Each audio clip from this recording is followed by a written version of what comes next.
На днешния празничен ден нека отново да покажем, че сме общност и да подадем ръка на Валю и семейството му. Деца и родителите им са организирали благотворителен базар, средствата от които да дадат вяра, надежда и да запазят любовта в това прекрасно семейство. Това да бъдеш благотворителен, да помогнеш, е изява на определена гражданска позиция. Тя е израз на солидарност, съпричастност и готовност за помощ. Тя означава любов към другите и чувство за обща кауза на тези, които участват. Благодарим на всички хора, продавачи на надежда. И сега на сцената излязаха малките продавачи на надежда с големи сърца, които аз много обичам, защото съм техен учител.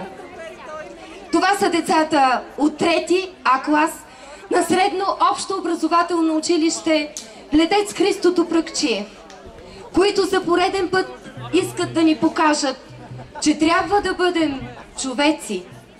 Те ще изпълнят за всички нас страхотната песен «Празник».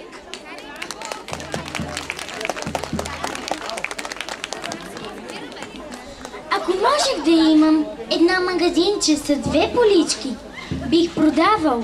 Познайте какво? Надежда! Надежда за всички! Купете! Стъпка за вас! Всеки трябва! Надежда да има! И на всеки бих давал аз, колкото трябва, за 3, а на този, който няма пари и само отвънка поглежда, бих му дал, без да плаща дори, всичката своя надежда. Браво, Поли! Браво, Поли!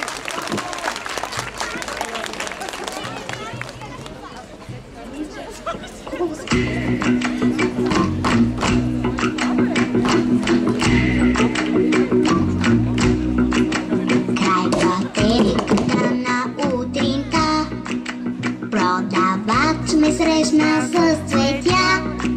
Делник беше този ден, тих и най-обикновен, а цветя купува си света.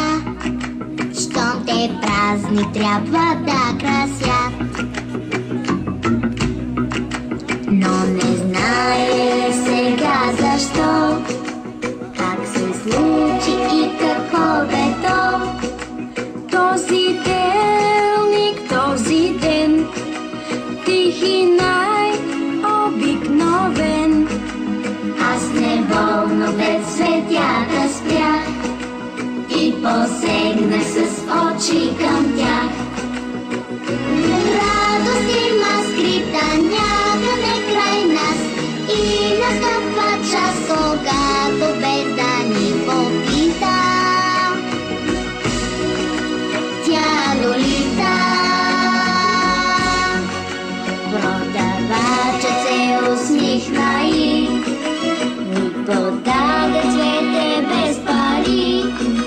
Делник беше този ден, тих и най-обикновен, и камбани звънаха безброй, че внезапно стана празник той. Радост има скрита